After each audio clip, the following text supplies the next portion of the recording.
posparto, que va a ser más adelante. Ahí dice que vamos a recordar que el manejo inicial se va a centrar en evaluar el bienestar materno-fetal. Si no hay un bienestar de ambos, es decir, de la madre y del bebé, bueno, se debe tomar una conducta. Los cambios ortostáticos de la presión arterial o el pulso pueden indicar que la paciente está entrando a una hipovolemia. La trombocitopenia viene a ser la anomalía de laboratorio más común. ¿Qué es trombocitopenia? Trombocitopenia. Es la disminución de las plaquetas, trombocitopenia o plaquetopenia. Bueno, vamos a hablar de lo que es la placenta previa. Si ustedes ven ahí la imagen, vendría a ser la placenta, lo que está con rojito, y el orificio cervical interno. Si recordamos la anatomía, tenemos el cuello, orificio cervical externo, orificio cervical interno. Decimos que es una placenta previa cuando la placenta lo cubre total o parcialmente al orificio cervical interno o está cerca de él. Ecográficamente se va a ver la placenta, ahí está la placenta, y el orificio cervical interno sería ese. ¿Entienden la ecografía? Perfecto. Su libro de Schwartz habla de esta clasificación. Habla de la placenta previa total, o lo que se llama placenta previa oclusiva total, es decir, que lo va a cubrir totalmente al orificio cervical interno. La previa parcial o oclusiva parcial es aquella que lo cubre, pero no en su totalidad. La marginal vendría a ser aquella que la placenta llega al borde del orificio cervical interno, pero no lo está cubriendo ni total ni parcialmente. Y por último, la placenta previa de inserción baja. Si ustedes revisan el libro de Schwartz, él dice de que sería a 10 centímetros de lo que viene a ser el orificio cervical interno. Esta es la clasificación del libro que ustedes llevan. La escuela americana nos habla de estas 3 clasificaciones. Esto es de la última actualización que hubo en el 2023. Habla de una placenta completa, previa completa, la que lo cubre totalmente. La marginal, que está a 2 centímetros del orificio cervical interno, y la de inserción baja, o también llamada lateral, que está de a 2 a 3.5 centímetros de lo que viene a ser el orificio cervical interno. Solo se los estoy mencionando, porque su libro base, ustedes, el libro de Schwartz, habla de 4 clasificaciones. Es poder, por si en algún momento algún colega les menciona, pero como lanzo el impulso que hacemos en los ginecobstetras para el manejo de trauma, de shock en las pacientes gestantes, entonces tenemos ese curso, pueden mencionárselo para que no les pille de sorpresa. Pero esto es de la escuela americana. ¿Cuáles son los factores de riesgo? Se ha visto que con el incremento de la cesárea hay mayor riesgo de hacer una placenta previa. Y aparte de hacer una placenta previa, que haya una adherencia patológica de la placenta, que hoy solo se las voy a mencionar: acreta, íncreta y perincreta. Son adherencias patológicas, es decir, que la placenta, por ejemplo, está apoyada al útero. Cuando sale, ella despega sin ningún problema. Cuando hablamos de una adherencia patológica, estamos hablando, cuando decimos una placenta acreta, que no lo traspasa, pero lo está penetrando. ¿Ya? Cuando decimos una íncreta, lo está penetrando, llegando a la musculatura. Y cuando decimos perincreta, ella lo está traspasando al músculo y puede lesionar órganos vecinos, vejiga, intestino. Esas son adherencias patológicas, que acá solo las mencionamos, las vamos a ver más adelante en las hemorragias postparto también. Paciente con el antecedente de un embarazo anterior con placenta previa tiene un riesgo de volver a hacer una placenta previa. Las multíparas la edad avanzada, es decir, pacientes mayores de 40 años, pacientes con antecedentes de legrados. Cuando los pacientes tienen muchos fracasos, abortos, se han encontrado, se han provocado y se hace un legrado, puede ser un factor de riesgo para hacer una placenta previa, ya que al legrar se pueden hacer simetría, adherencia y ser un factor para la placenta. Los pacientes con embarazos múltiples, porque normalmente la placenta va a migrar. Si ustedes tienen una ecografía y al principio del embarazo, a las 10, 12, 14 semanas, esta placenta la reportan como inserción baja, como inserción baja, tenemos hasta las 28 semanas para que ella pueda migrar. Si en caso de 28 o más semanas ella está cerca o sobre el orificio cervical interno, bueno, se va a quedar ahí, ya no va a migrar hasta las 28 semanas. Entonces, en los embarazos múltiples muchas veces por el volumen impide esto. ¿Okay? ¿Cuál es el cuadro clínico de la placenta previa? Se va a caracterizar por un sangrado rojo rutilante, indoloro. La paciente no va a tener dolor. Ya, rara vez ella va a presentar unas pequeñas contracciones. Dice la literatura que se las relaciona con el sueño. La mayoría de las veces la paciente se encuentra descansando y cuando acuerda ya está empapada y está. Si a ustedes les llega una paciente a su emergencia con un sangrado rojo, rutilante, con antecedentes de cesáreas anteriores, no deben hacer tacto. No se hace tacto vaginal. ¿Ya? ¿Por qué? Porque lo que ustedes hacen en tacto y es una placenta previa, pueden movilizar ese coágulo que se ha formado y está taponeando, o pueden movilizar los cotiledones y provocar mayor sangrado. ¿Me entienden? La paciente va a sangrar y obviamente al haber algún sangrado se van a activar los factores de coagulación y va a formarse un coágulo. Si ustedes hacen tacto y quieren buscar el cuello para ver si hay una dilatación o algo, pueden mover ese coágulo o pueden mover los cotiledones y provocar mayor sangrado. Si ustedes no saben la clínica y llegan a hacer un tacto, lo van a sentir como si fuera una almohadilla, una esponjita. Van a sentir eso. Pero mientras ustedes no tengan una ecografía que diga no es una placenta previa, eviten hacer tacto. ¿Ok?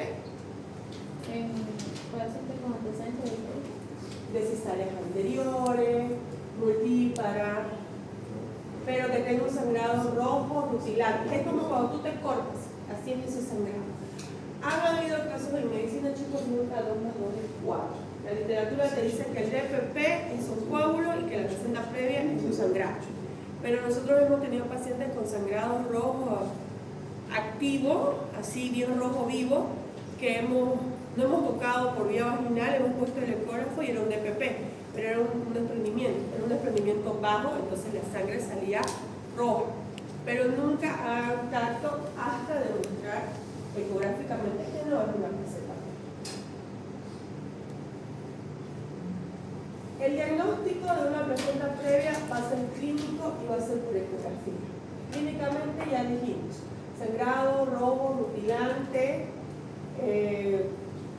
indoloro, porque no hay dolor en el 99% de los casos, y lo vamos a confirmar por ecografía, en el cual se va a ver, obviamente, que está la placenta y el orificio cervical interno, y ahí confirmamos nuestro diagnóstico. Diagnóstico diferencial. Si se hace la ecografía y no se ve que es una placenta previa, el ecografista va a buscar que no haya desprendimiento.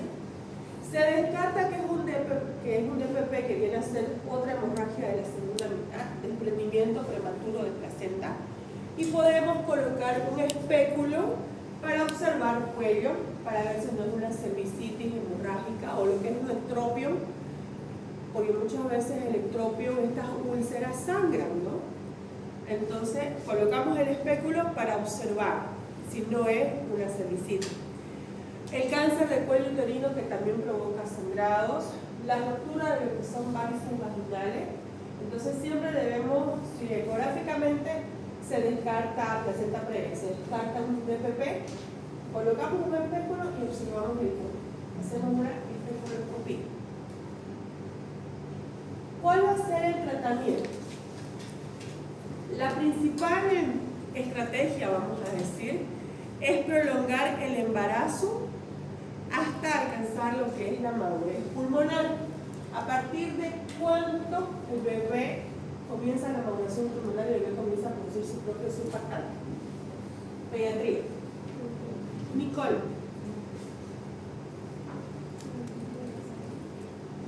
Esaú, había un Esaú en la práctica, no está por acá, allá está. ¿A partir de cuándo? Recuerdo que estaba Carlos, Esaú, Nicole, Anthony, 28 semanas. No. A partir de la semana 34, el bebé comienza a producir su propio surfactante.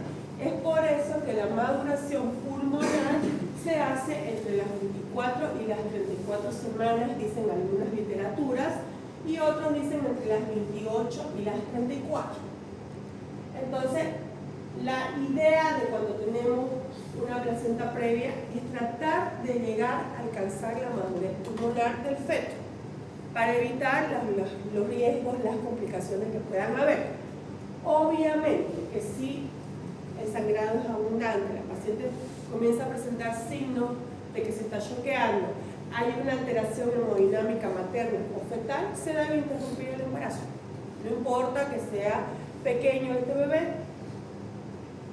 Existen conductas expectantes, paciente con diagnóstico de placenta previa, con un sangrado, el sangrado cede, hemodinámicamente está todo perfecto, entonces esa paciente se va a internar. Cuando se interna la paciente, ¿para qué se interna? Para monitorización, control de presión arterial, control de frecuencia cardíaca materna, control de frecuencia cardíaca fetal, control de dinámica uterina, y para observar si ese sangrado aumenta, disminuye o deja de sangrar. No se les hace tacto, simplemente se les coloca un paño, una toalla higiénica y se observa cómo va este sangrado. Hace la paciente un reposo absoluto, todo lo va a hacer echado. Necesidad fisiológica, higiene, comer, solamente derecha, izquierda, espalda, solo eso, hasta que ceda por completo el sangrado y ella ya puede hacer un reposo relativo. Cuando decimos reposo relativo, ya se sienta a comer, puede ir a ducharse, puede ir a hacer sus necesidades, puede sentarse, pero no hacer esfuerzo físico. Luego hacemos la maduración pulmonar. La maduración pulmonar se puede hacer con betametasona o con dexametasona, y algunos libros dicen hasta la hidrocortisona. Nosotros usamos normalmente la betametasona. La betametasona es un corticoide que viene en presentaciones de ampolla de 4 y de 8 miligramos. La dosis que se usa para la maduración pulmonar son 12 miligramos cada 24 horas por 2 días. Es decir, hoy y mañana, de preferencia a la misma hora por vía intramuscular. Si yo les pregunto en el examen y les digo, indiquen maduración pulmonar, ustedes van a colocar betametasona 12 miligramos cada 24 horas por 2 dosis intramuscular. Porque ustedes cuando le indican a la enfermera tienen que indicarle la vía de administración. La dexametasona son, igual se llega a los 6 miligramos cada 6 horas, dice, porque como es más pinchadas, lo evitamos, ¿ya? O sea que vámonos con la betametasona. ¿Cada 12 horas o 24 horas? La betametasona Sí. es cada 24 horas, hoy y mañana, Por 2 días. por 2 días, 2 dosis. Vamos a usar también útero inhibidores para evitar que haya contracciones uterinas. Podemos usar propinoxato, podemos usar butilbromuro de diosina, podemos usar combinaciones de propinoxato más flunixinato de lisina. Cualquiera de estos se coloca cada 8 horas vía endovenosa. Se le va a pedir todos los laboratorios a la paciente y si la paciente está estable y todo, la vamos preparando para la cesárea, pidiéndole todo lo que vendría a ser prequirúrgico, laboratorios, valoración cardiológica, valoración por anestésico, reservas de paquetes globulares, porque muchas veces cuando hay una cesárea anterior, 2 cesáreas anteriores, una placenta previa, probablemente tenga una adherencia patológica, puede terminar en una histerectomía, en sacar el útero. Entonces siempre hay que tener reserva de paquetes globulares en caso de probables complicaciones. ¿Ya? Luego tendríamos la cesárea, que puede ser una cesárea programada, que les acabo de mencionar que la vamos preparando, o una cesárea de emergencia en caso que el sangrado por ejemplo, tu paciente está internada, está todo perfecto, y de un momento al otro comienza a sangrar. Un sangrado abundante, con alguna alteración hemodinámica, sea en ella o en el feto, entonces cesárea de emergencia. Pero esa es la conducta. ¿Tienen alguna duda, alguna pregunta? Responden a la tengo de un nombre de interoinhibidores. Propinoxato. Propinoxato más flunixinato de lisina. O la iosina. La iosina se llama butilbromuro de iosina. Cualquiera de ellos pueden usar. También nosotros usamos el nifedipino como útero inhibidor. ¿Qué es el nifedipino? Lucas. Lucas es el nombre.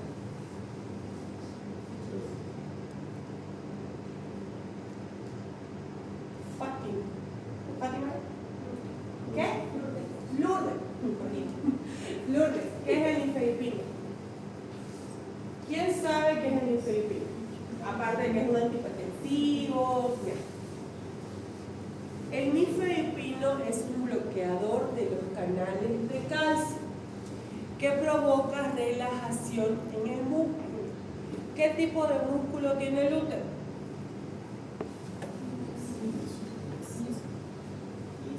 Un músculo liso, exactamente.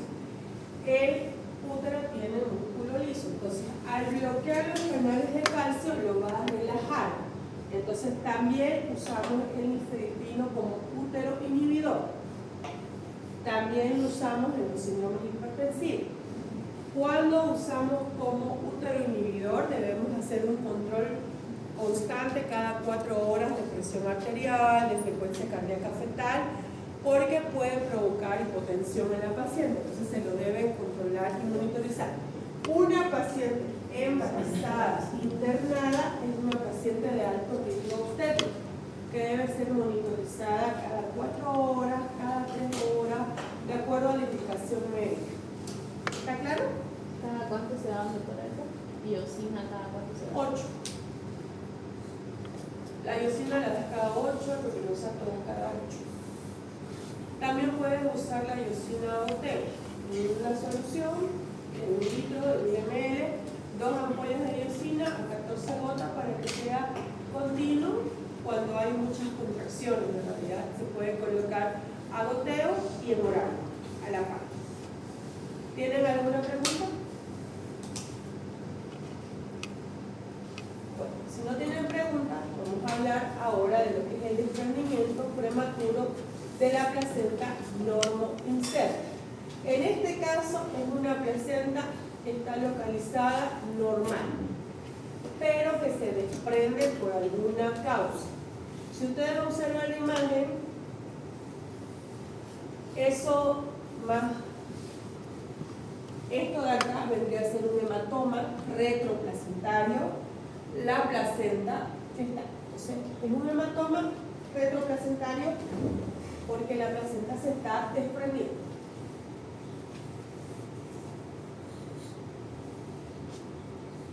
¿Cuáles son las causas? Una de las causas dice que son los síndromes hipertensivos.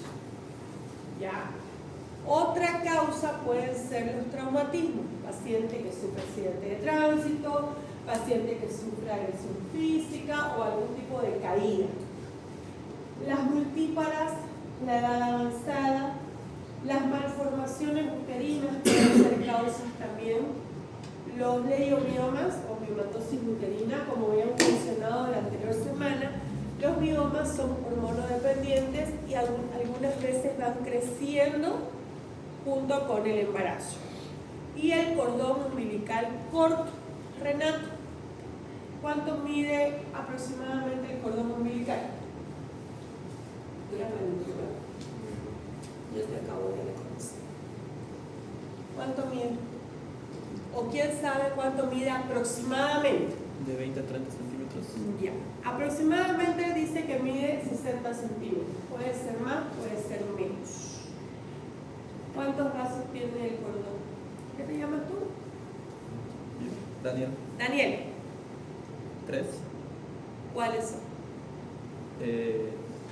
2 arterias y una vena, ¿sí? Que están envueltos en la... ¿Qué tiene en medio de esos vasos? Que los protege. ¿Qué se llama esa gelatina? No, Ángel. Ángel, ¿verdad? Ángel. ¿Qué se llama esa gelatina? Gelatina de agua. Ya, entonces, cuando el cordón es corto, también puede provocar que la placenta se desprenda. Recuerden, mide aproximadamente 60 centímetros, tiene 3 vasos, 2 arterias, una vena y tiene lo que es la gelatina de agua. ¿Ya? El DPP se va a clasificar en grados. Tenemos el grado 0, que es asintomático. Son hallazgos ocasionales, se hace una ecografía de control y ahí se ve un pequeño desprendimiento. El grado 1 es leve, va a tener un sangrado transvaginal escaso y los signos vitales de la madre y del feto van a estar normales. En el grado 2 es ya moderado, va a haber un sangrado transvaginal en moderada cantidad y va a haber una sensibilidad, es decir, una hipertonía uterina, un aumento del tono del útero. Ya van a haber cambios ortostáticos en la presión arterial, va a haber taquicardia y el estado fetal va a ser no satisfactorio. ¿Cómo sabemos que no es satisfactorio? Porque va a presentar bradicardia o va a presentar taquicardia. ¿Cuánto es la frecuencia cardíaca fetal normal, Bruna? Bruna, no del feto, fetal, frecuencia cardíaca fetal.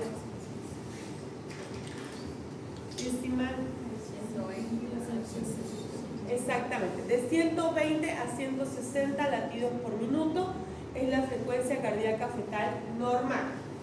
Y la paciente va a presentar una hipofibrinogenemia, una disminución del fibrinógeno. ¿Qué es el fibrinógeno? Victoria. Un factor de coagulación, muy bien, Ángel. ¿Cuánto es su valor normal?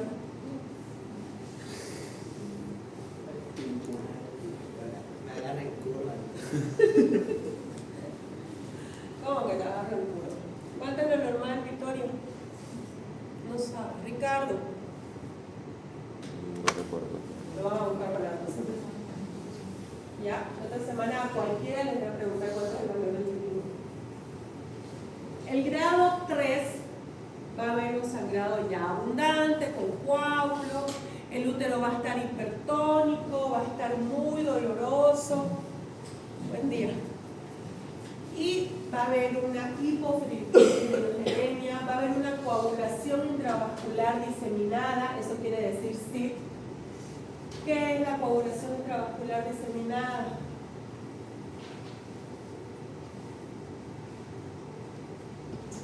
Ay.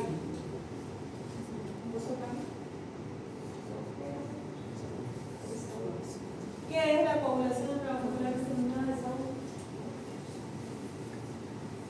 ¿Dónde está la lista? ¿Hay espacio?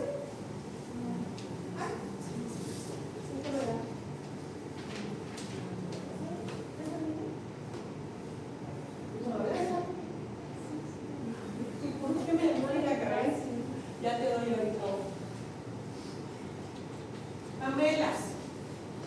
Sigue, Pamela. ¿Qué es la coagulación intravascular diseminada?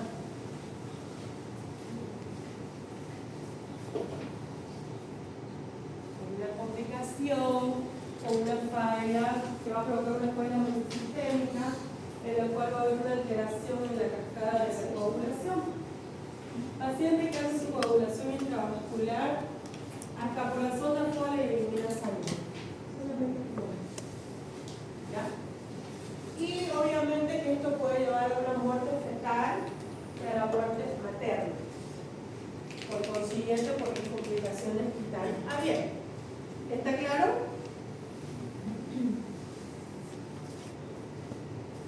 ¿Cuál es el cuadro clínico? El cuadro clínico se va a caracterizar por un dolor abdominal. Este dolor va a ser intenso, va a haber una hipertonía, ese útero va a estar duro, se llama útero leñoso, le decimos. Y va a haber una hemorragia vaginal. Esta hemorragia va a ser con coágulos, va a ser abundante, a diferencia de la placenta previa. ¿Cómo era el sangrado de la placenta previa? Perfecto. El diagnóstico por anamnesis, por ejemplo, es una paciente que dice: mi bebé no se mueve desde ayer, estoy sangrando con coágulos. Ustedes le van a preguntar: ¿alguna enfermedad? Sí, tengo la presión alta, pero no estoy tomando mi medicamento. Entonces, ustedes, presión alta, no se mueve el bebé, está en un sangrado oscuro, puede ser un DPP. La anamnesis. Ecográficamente, que se va a ver, ahí está la ecografía de un DPP. Lo negro vendría a ser el hematoma y lo blanco vendría a ser la placenta. Y por laboratorios. ¿Qué laboratorios? ¿Qué laboratorios le vamos a pedir a la paciente? Hemograma, coagulograma. ¿Qué viene en el coagulograma? Lucas, ¿qué viene en el coagulograma? Tiempo de coagulación, tiempo de sangría, el TP, pueden pedir TPTA, tiempo de tromboplatina activada, ¿cierto? Van a pedir urinógeno y van a pedir obviamente el grupo de sangre y todos los laboratorios que corresponden. ¿Alguien falta en la lista? ¿No? Entonces siempre van a pedir esos laboratorios en el DPP.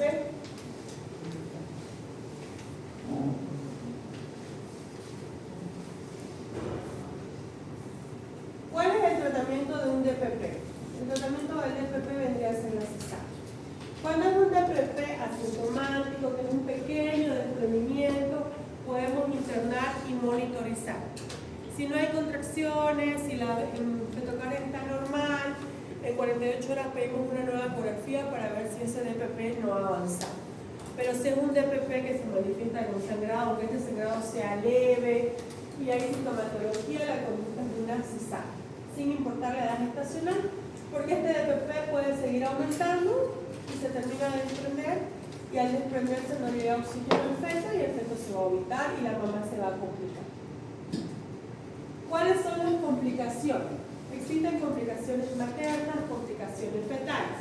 Cuando hablamos de las maternas tenemos primero lo que es el shock hipovolémico. También pueden hacer una coagulación intravascular diseminada, una hipotonía uterina. Después de que este útero ha estado tan hipertónico, sacamos al bebé, sacamos la placenta y hacen una hipotonía. Es decir, que le cuesta contraerse. En caso que sucediera eso, se coloca oxitocina, se coloca ergometrina siempre y cuando la paciente no sea hipertensa. Podemos colocar misoprostol, ya sea vía sublingual o vía rectal. Se le puede colocar para mejorar las contracciones. En caso que no fuera la medicación, no da retorno a este útero, podemos hacer maniobras como ser la técnica de Bellinge, que es el útero que está así y se lo dobla y se lo sutura por afuera. O sea, suturamos la histerografia, la histerotomía, que ya vendría a ser la histerografia, y él sigue blandito. Hablamos de una hipotonía cuando tú lo agarras y es como agarran rápido, en otras palabras. Entonces, ya está cerrado el útero, él sigue hipotónico, no, y va haciendo una atonía, porque primero van a hacer hipotonía. Luego de la hipotonía van a hacer una atonía, cuando ya no tiene tono para nada. Ahí podemos hacer la técnica de Belich, que es doblarlo y se hace en la sutura.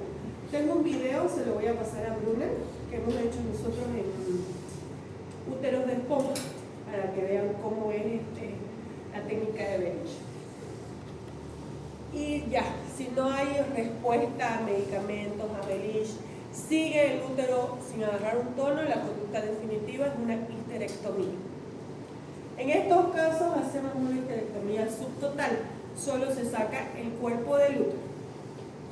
Anatómicamente, Esaú, ¿cuáles son las partes del útero? Anatómicamente.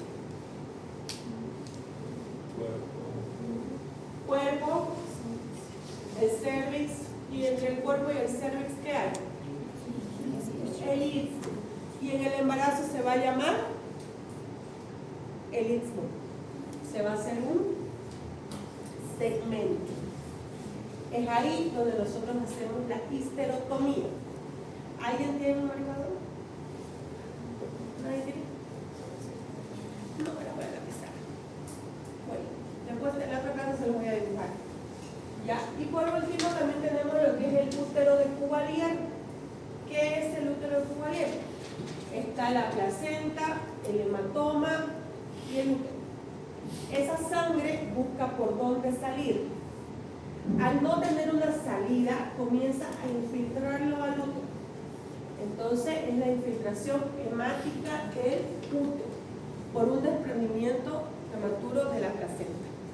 Y la muerte materna. Entre las causas fetales está el estado fetal no satisfactorio. Como hemos dicho, que si hay un DPP, hay sintomatología, no importa la edad gestacional, los prematuros. La prematurez lleva al ingreso a la terapia, al uso de oxígeno, que muchas veces no sabemos si va a ser un día, una semana, un mes, un año, de acuerdo a la evolución del bebé. Entonces, el uso prolongado de oxígeno también puede tener complicaciones. ¿Dónde? En los ojitos. ¿Ya? Anomalías del sistema nervioso central, la parálisis o la muerte fetal. Los hallazgos del laboratorio para el diagnóstico de la coagulación intravascular diseminada por orden de importancia van a ser: primero, la trombocitopenia, es decir, las plaquetas van a estar disminuidas. ¿Cuánto es lo normal de las plaquetas? ¿Cuánto? 150 a 400. Exactamente, de 150.000 a 400.000. Entonces, cuando está debajo de 150.000, estamos hablando de una plaquetopenia o trombocitopenia. El TP se va a prolongar, el fibrinógeno va a disminuir, la trombina, la fibrina van a estar aumentados. Para la otra semana, todos los que están en esta lista, obviamente, averiguan valor normal de las plaquetas, valor normal del TP, del fibrinógeno. Necesito que manejen valores, ¿ya? Que le tiren una mirada a un hemograma y digan, bueno, ¿quiénes estaban el día martes cuando estaban preguntando de hemograma y les preguntaron no saben? ¿La gente? ¿Ya? No saben ni siquiera cuánto es la hemoglobina normal. Ya, vayan revisando cuánto es la hemoglobina normal en el hombre, en la mujer, el valor de los leucocitos, el valor de los segmentados, de todo lo que es la fórmula leucocitaria. Tienen que manejar eso, ¿ya?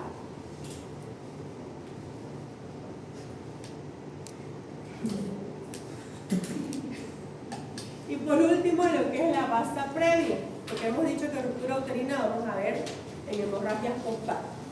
Cuando los vasos sanguíneos, que habíamos ya mencionado, del feto, están desprotegidos por el cordón o la placenta, es decir, que estos vasos van a pasar a través de las membranas fetales y se van a colocar por delante del orificio cervical. ¿Cómo ustedes van a decir en los factores de riesgo? La fecundación in vitro, el embarazo múltiple y la placenta previa. ¿Cómo van a saber ustedes o van a sospechar de una basa previa? Se rompen las membranas, se produce una ruptura prematura de las membranas y hay una hemorragia vaginal. ¿Ya? Más que seguro, chicos, que es una basa previa. Que los vasos están por delante y están desprotegidos de lo que es el cordón umbilical. La conducta es una cesárea. ¿Ya?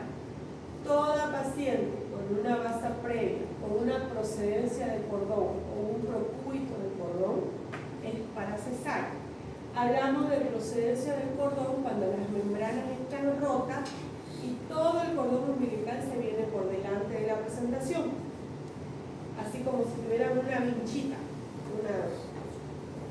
Ustedes hacen el tacto y lo primero que van a sentir es el cordón umbilical. Y ese cordón se puede ir saliendo por la vagina y lo comprime la cabeza y el bebé se puede evitar. Entonces, si ustedes diagnostican una procedencia de cordón, meten su mano y ustedes lo sienten al cordón, venga y salida de líquido, no la sacan más su mano hasta que esa paciente es rápida. Ya ha habido casos nosotros que hemos salido con la mano ahí dentro, corriendo directo al quirófano, pero ustedes la sacan y el cordón se va a bajar, va a venir la cabeza, lo va a comprimir, va a ser una compresión funicular y se va a evitar. Y ustedes lo van sintiendo el cordón como va latiendo y cómo va apagándose en otras palabras. Entonces, no la vuelven a sacar la mano hasta que está el quirófano esa paciente. ¿Está claro? Bueno, como está todo claro, Ángel, que está con el teléfono, lea fuerte ese caso clínico. Paciente de 28 años de edad, primigesta con embarazo de 35 semanas por fecha de última menstruación. Acude a emergencia refiriendo que hace más o menos de 2 horas sufrió caída de su propia altura mientras se duchaba. Refiere dolor abdominal intenso con escaso sangrado vaginal. Al examen físico, la presión arterial 90/60, frecuencia cardíaca materna 120 latidos por minuto, abdomen globoso a expensas del útero grávido con altura uterina de 32 centímetros, frecuencia fetal 108 latidos por minuto longitudinal, cefálico derecho, al tacto vaginal, cuello posterior reblandecido con sangrado transvaginal con coágulos en moderada cantidad. ¿Cuál es tu impresión diagnóstica, Ángel? ¿Qué cosa? ¿Qué dijiste? ¿Vos sos Daniel, verdad? Sí. ¿Qué cosa, Daniel? No. Vamos, Ángel, ¿cuál es tu impresión diagnóstica? Saraí, ¿cuál es tu diagnóstico? Fuerte. Ya, es un desprendimiento prematuro de la placenta. Si yo le digo que me dé diagnósticos diferenciales, ya me puede poner la placenta previa. ¿Por qué diríamos que es un DPP? Uno, el antecedente, un traumatismo. Dos, hay sangrado con coágulos. Si ustedes ven, hay alteraciones de la fetocardia, hay alteraciones de la frecuencia cardíaca materna, hay un dolor abdominal intenso. Entonces, para ustedes es un DPP. ¿Qué laboratorios pedirías? La que está detrás del URBS. ¿Cómo te llamas? Laura. ¿Qué laboratorios pedirías?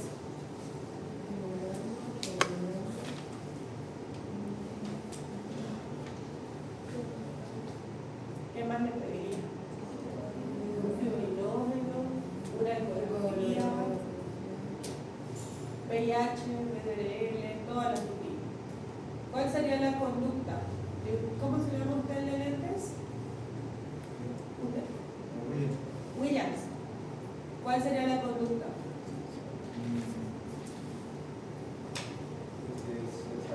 Una cesárea. Porque ya está viendo. Y si yo les pregunto qué grado de desprendimiento es 2. Grado 2. Porque ya hay alteración de la presión, de la frecuencia. El grado 3, chicos, ya está auditado. Perfecto. Ya. Pregunta. preguntas, dudas. Chicos, toda pregunta, toda duda que ustedes tengan, despejémosla acá. El día del examen yo no me acuerdo de absolutamente nada. Entonces, si hay dudas o algo, yo necesito que lo que avanzamos lo revisemos en la casa. Le demos una revisada al libro para fijar los conocimientos o lo aprendido en todo caso. ¿Cómo sacan ustedes la fecha probable de pago? Sin el teléfono, sin un gestograma. Con la ¿Cuáles fecha. son las tres reglas? ¿Cómo te llamas? Ana Victoria. Está la regla de Pinar. No, ¿Cuál es el final? ¿Cuál es la otra? Nayeli. ¿Y la otra? What.